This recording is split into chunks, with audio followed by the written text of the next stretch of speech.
नमस्कार ट्रेनीज, मैं अनुराग सक्सेना आप सभी लोगों का हार्दिक स्वागत एवं अभिनंदन करता हूं इंस्ट्रक्टर कम्युनिटी खास पेशकश भारत स्किल्स में। तो ट्रेनीज, आज के इस वीडियो लेक्चर में हम लोग आईटीआई सेकेंड ईयर का टॉपिक फ्रिक्शन के भारत स्किल क्वेश्चन सॉल्व करेंगे। क्योंकि इस चैप्टर में क्वेश्चन कुछ अधिक हैं तो इसको मैंने दो पार्ट में बांटा है।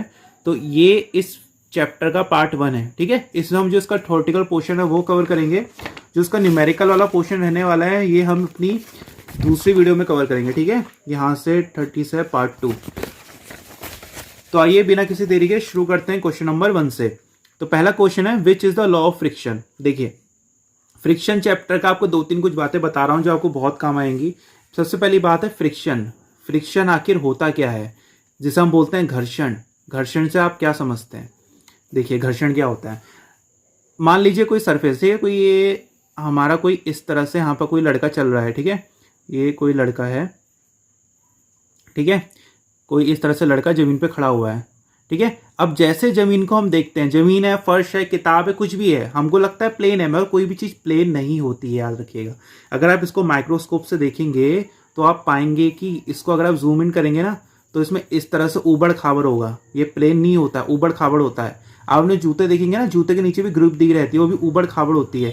तो जब ये जो ऊबड़ खाबड़ है ना, जैसे जमीन की ऊबड़ खाबड़ है, यहाँ पर आपका हाथ दिखेंगे, ये हाथ में भी जो होती है फिंगरप्रिंट्स होते हैं, तो ये भी ऊबड़ खाबड़ होते हैं। तो जब ये आपस में रगड़ते हैं, ये इस तरह से इंटरलॉक हो जाते हैं।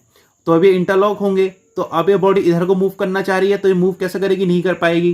तो इसका मतलब इसमें एक अपोजिंग फोर्स लगेगा। अगर इधर को मूव करेगी तो एक फोर्स इधर को ऑटोमेटिकली लगेगा, क्योंकि इंप्योरिटी जो भी इसमें इरेगुलरिटी आपस में लॉक हो रही है, तो उसको हम फ्रिक्शन बोल देते हैं। तो फ्रिक्शन फोर्स एक ऐसा फोर्स होता है जब एक बॉडी दूसरी बॉडी पे स्लाइड करने की कोशिश करेगी, एक बॉडी दूसरी बॉडी पे रगड़ के चलने की कोशिश करेगी, तो उसमें अपोजिट डायरेक्शन में एक बल लगेगा। अगर मान लीजिए कोई टेबल है, ठीक है, टेबल में किताब रखी है। अब अगर मैं किताब को सरकाने के लिए इधर से एक बल लगा रहा हूं, ये मैंने बल लगाया है, तो एक बल इसमें ऑटोमेटिकली नीचे से लग जाएगा। तो इसी बल को हम फ्रिक्शन बोलते हैं, घर्षण बोल देते हैं। बल क्यों लगेगा मैंने आपको बता दिया, इस तरह से लगेगा क्योंकि जो टेबल होगी वो भी प्लेन नहीं होती, वो भी इस तरह से होती है, ठीक है। उसमें इस तरह की रेगुलरिटी होती है, और जो किताब है उसमें भी इस तरह की रेगुलरिटी होती है, हमको नहीं दिखती है, वो माइक्रोस्कोपिक लेवल पे होती है। तो जब ये रेगुलरिटी आपस में लॉक होगी तो क्या होगा? घर्षण उत्पन्न होगा। एक ये कॉन्सेप्ट होता है फ्रिक्शन का। दूसरा एक फॉर्मूला आपको बताता हूं, F equal to mu R. F यहां पर होता है घर्षण बल, कितना बल उसमें लगेगा। म्यू होता है कोफिशिएंट ऑफ फ्रिक्शन, ठीक है, कोफिशिएंट ऑफ फ्रिक्शन। आर होता है अभिलंब प्रतिक्रिया या फिर नॉर्मल रिएक्शन। एक ये चीज देख लीजिए, एक ये चीज देख लीजिए, आपका आधा चैप्टर इन दोनों से कवर हो जाएगा, ठीक है। इस फॉर्मूले को डिटेल में आगे डिस्कस करेंगे। चलिए बिना किसी देरी क्वेश्चन नंबर 1 से शुरू करते हैं। तो इसका पहला क्वेश्चन है फ्रिक्शन का, विच is the law of friction. Friction का नियम क्या है? Friction force is independent over the area and shape of contacting surfaces. यही इसका सही आंसर है। अगला भी देख लेते हैं। चलिए पहले ये वाला डिस्कस करते हैं। Friction force is independent over the area and shape of contacting surfaces. आपको मैंने फॉर्मूला क्या बताया था? F equal to mu R, ठीक है। तो जो फ्रिक्शन फोर्स होता है, इस बात का ध्यान रखना हो, वो किस पे डिपेंड करता है? वो इस बात पे डिपेंड करता है कि मटेरियल आपस में कौन सा रगड़ रहा है, ठीक है। आप मार्बल के फर्श में चल रहे हैं, प्लेन फर्श में चल रहे हैं, जमीन पे चल रहे हैं, मिट्टी में चल रहे हैं, रेता बजरी में चल रहे हैं, समझ रहे हैं ना मैं क्या कह रहा हूं? अगर आप कोई मार्बल के बिल्कुल प्लेन फर्श में है, उसमें पानी गिरा है, तो आपके गिरने के चांसेस क्या होंगी?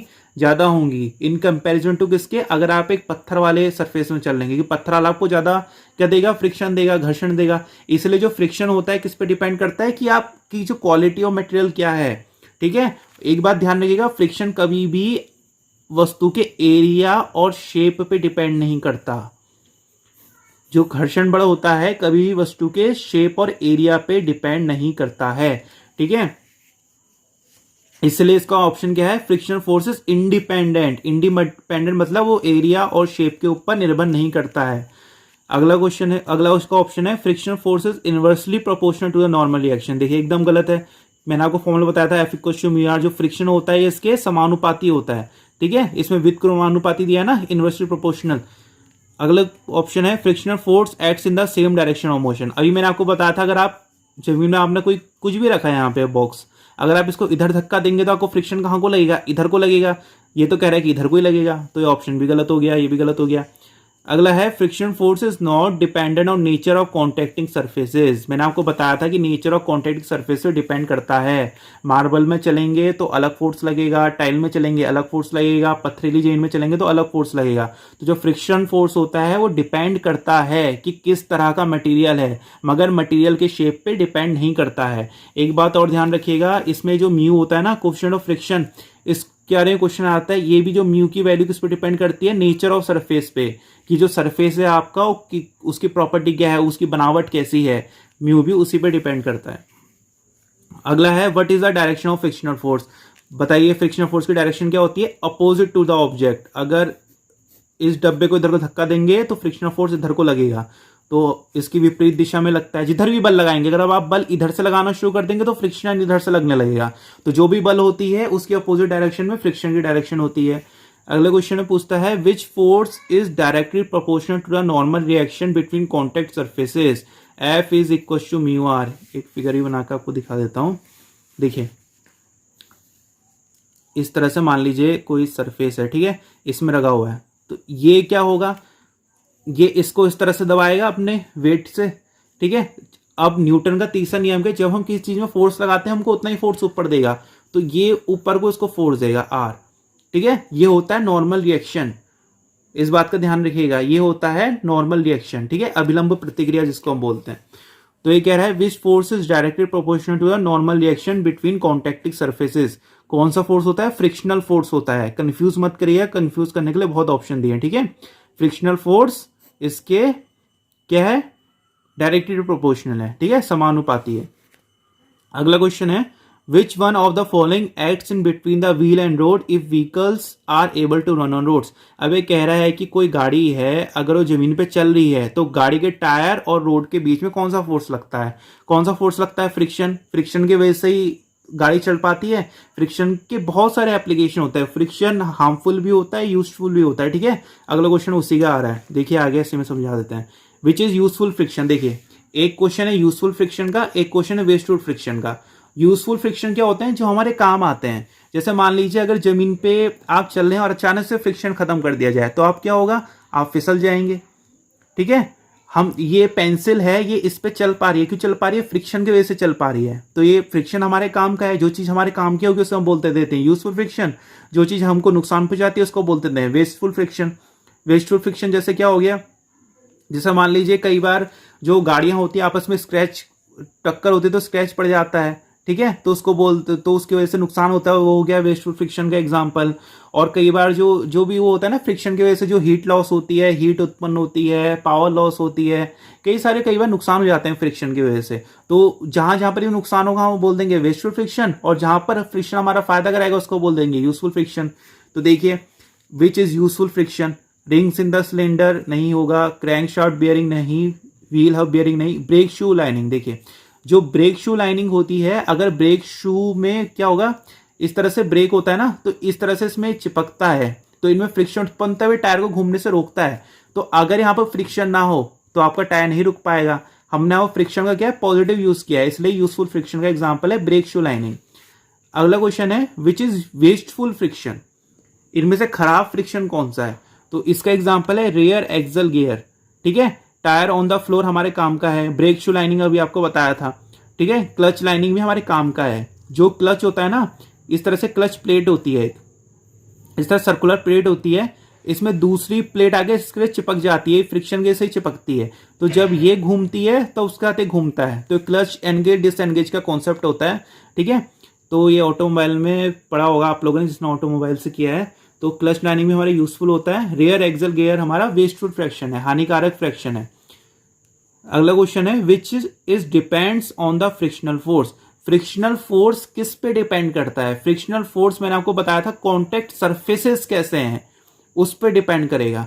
Type of metal, quantity of contacting metal, ये सब आपको थोड़ा कंफ्यूज करने के लिए घुमाया गया है यहाँ पर, ठीक है। ऑप्शन बहुत ज्यादा अटपटे हैं, कंफ्यूज मत होइएगा। कॉन्टेक्ट सरफेसेस कैसे हैं उस पर फ्रिक्शनल फोर्स डिपेंड करेगा।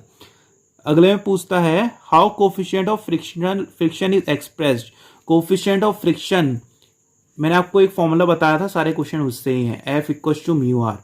ये जो म्यू है इसको हम कैसे एक्सप्रेस करते हैं, तो म्यू को यहां से एक्सप्रेस कर लीजिए, म्यू क्या बन गया, एफ अपॉन आर, ठीक है।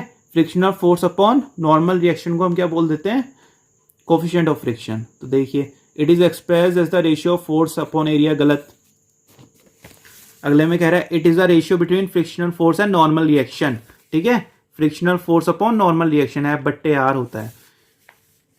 अगला है what is the formula to find coefficient of friction, इसी को लैंग्वेज में दिया था, इसी को इसमें दे दिया। ये देखिए F equal to mu R से याद रखिएगा, तो म्यू की वैल्यू यहाँ से क्या आ जाएगी, एफ बट्टे आर आ जाएगी, तो एफ बट्टे आर, ये हो गया डी ऑप्शन, ठीक है। कि इसमें आर की जगह इन्हें डब्ल्यू रख दिया है, क्योंकि आर डब्ल्यू के बराबर होता है वेट के, तो इसने आर के बराबर डब्ल्यू लिख दिया, तो इसका ऑप्शन ए हो गया। Which symbol use to denote coefficient friction, इतना इजी क्वेश्चन, बहुत इजी क्वेश्चन है। देखिए मैंने अभी तक बहुत बार कह दिया F equal to mu R, जो ये यू जैसा सिंबल है ना, इसका नाम होता है म्यू, इसको बोलते हैं म्यू। तो कोफिशिएंट फ्रिक्शन को किससे डिनोट करते हैं, म्यू से डिनोट करते हैं, बहुत इजी क्वेश्चन है। अच्छा अगला देखते हैं, what kind of friction is called if two objects are in contact at rest. देखिए जब भी कोई बॉडी रेस्ट में होगी ना, अलग अलग टाइप के फ्रिक्शन होते हैं। जैसे रोलिंग फ्रिक्शन कब लगता है, जब कोई बॉडी, जैसे कोई टायर है ना, अगर ये टायर कोई रोड में रोल कर रहा है, इस तरह से घूम रहा है, ठीक है, गोल गोल गोल गोल घूम रहा है, इस तरह से घूमते हुए जा रहा है, तो उसको क्या बोलते हैं, रोलिंग फ्रिक्शन बोलेंगे। यहाँ पर रोलिंग फ्रिक्शन काम करेगा, ठीक है। स्लाइडिंग फ्रिक्शन क्या होगा, अगर मान लीजिए ये कोई बॉडी है, ये इस तरह से रोड में स्लाइड करते हुए जा रही है, ठीक है, ये अभी क्या कर रही है, स्लाइड, तो उसको बोल देंगे स्लाइडिंग फ्रिक्शन। अगर इसी बॉडी में हम क्या कर दें, इसी बॉडी में हम टायर लगा दें, अब क्या हो गया, ये रोलिंग फ्रिक्शन में कन्वर्ट हो गया। तो इसी तरह के फ्रिक्शन होते हैं। स्टैटिक फ्रिक्शन, स्टैटिक इंग्लिश का मीनिंग होता है स्थिर, हिंदी में इसको बोलते हैं स्थैतिक फ्रिक्शन। तो इसमें बोला है कि उस फ्रिक्शन को क्या बोलते हैं, जब बॉडी रेस्ट में हो, तो जब बॉडी रेस्ट में उसको बोल देते हैं स्टैटिक फ्रिक्शन, सिंपल सा है।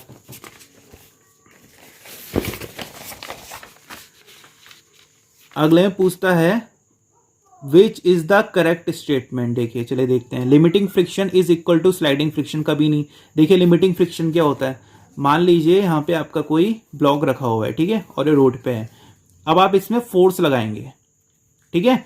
अब आप इस, मान लीजिए बहुत भारी है कोई, अब कभी आपने किसी बहुत भारी चीज को धक्का दिया होगा, उसमें सोचिए, अभी आपने मान लीजिए इसमें थोड़ा सा फोर्स लगाया, ठीक है, अभी मान लीजिए इसमें 10 न्यूटन का फोर्स लगाया, ये नहीं मूव किया, फिर आपने 15 न्यूटन का फोर्स लगाया, तब भी मूव नहीं किया, आपने 20 न्यूटन का फोर्स लगाया, तब ये मूव कर दिया।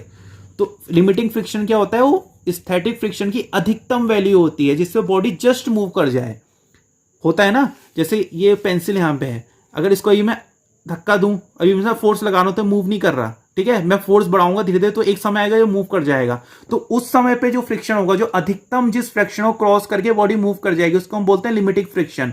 सबसे ज्यादा जो हाईएस्ट वैल्यू होती है लिमिटिंग फ्रिक्शन की होती है। ये कह रहा है limiting friction is equal to sliding friction, which is wrong statement, क्योंकि लिमिटिंग फ्रिक्शन की वैल्यू स्लाइडिंग फ्रिक्शन से बहुत ज्यादा होती है, मैक्सिमम वैल्यू होती है लिमिटिंग फ्रिक्शन की।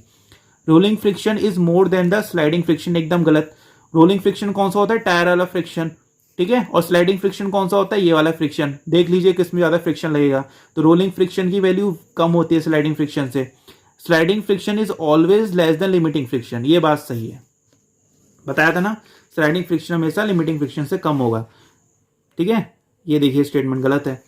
अगला क्वेश्चन है which is the formula to find a force if the object is just move up the plane. देखिए इस तरह का अगर कोई ऑब्जेक्ट है, अगर वो जस्ट मूव करने वाला है बॉडी, ठीक है, तो इसमें हमसे क्या पूछा है, force, formula to find the force, force का फॉर्मूला, तो उसका फॉर्मूला याद करना पड़ेगा आपको, ये होता है W sin theta plus five upon cos plus five, ठीक है, ये याद करिएगा। अगला क्वेश्चन है which of the angle is called the angle of friction. अगले क्वेश्चन में पूछा है कि इनमें से एंगल ऑफ फ्रिक्शन क्या है। देखिए एंगल कई सारे ऑप्शन दिए हैं, ये याद करिएगा, जो ये वाला एंगल होता है ना, इसको बोलते हैं हम एंगल ऑफ फ्रिक्शन, ठीक है। ये जो एंगल होता है इसको हम बोलते हैं एंगल ऑफ फ्रिक्शन। तो angle ROS is the angle of friction.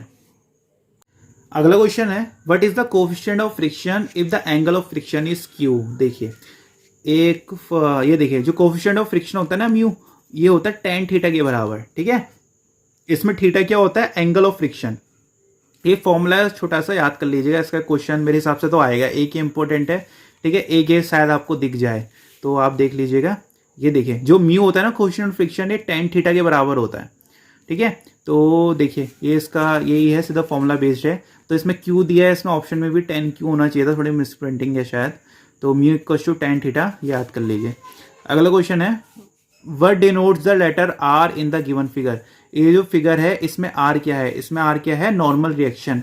ठीक है, आपको बताया था ना, अभिलंब प्रतिक्रिया हिंदी में बोलते हैं, आर इसमें नॉर्मल रिएक्शन होती है। अगला क्वेश्चन है what is the purpose of a lubricant. Lubricant किस लिए यूज करते हैं, to increase friction, to reduce friction, friction कम करने के लिए हम ल्यूब्रिकेंट का यूज करते हैं। Which type of lubricant is used in wick field lubrication system. जो विक फील्ड ल्यूब्रिकेशन सिस्टम होता है ना, विक फील्ड ल्यूब्रिकेशन सिस्टम, देखिए विक है इसमें, तो इसमें किसका यूज किया जाता है, ल्यूब्रिकेटिंग ऑयल का यूज किया जाता है। ठीक है, ये जो होता है इसको ल्यूब्रिकेटिंग ऑयल बोलते हैं। अगला क्वेश्चन है which lubrication system is provided with a ring oiler to splash lubricating oil continuously around a part। देखिए splash लिखा है, कौन सा होगा, स्प्लैश फील्ड सिस्टम। देखिए स्प्लैश फील्ड सिस्टम में क्या होता है, इसमें कोई डायग्राम दिया नहीं है। देखिए जो हम लोग आप लोग स्कूटी वगैरह में यूज करते हैं ना, जो आपकी 4 स्ट्रोक की स्कूटी आ रही है जिसमें आप ऑयल ऊपर से डालते हैं, उसमें स्प्लैश फील्ड सिस्टम ही होता है। उसमें क्या होता है, जैसे मान लीजिए आपका इस तरह से समझ लीजिए टब टाइप का होगा, ठीक है, तो इसमें ल्यूब्रिकेटिंग ऑयल भर के रख देंगे। तो अब जो ये मशीन का पार्ट आता है ना, इस तरह से घूमता है, जैसे घूमेगा तो यहाँ से ऑयल अपने साथ लेके जाएगा, तो यहाँ पर इस तरह से ल्यूब्रिकेशन करता रहता है, ऑयल इस तरह से इसमें पहुंचता रहता है। ठीक है, ये होता है स्प्लैश फील्ड सिस्टम। इसमें हम एक रिंग ऑयलर का यूज करते हैं। ठीक है, जो रिंग घूमती रहती है अपने साथ ऑयल लाती रहती है, होता है स्प्लैश फील्ड सिस्टम। अगला है which one is the 3 type of lubrication system in general use.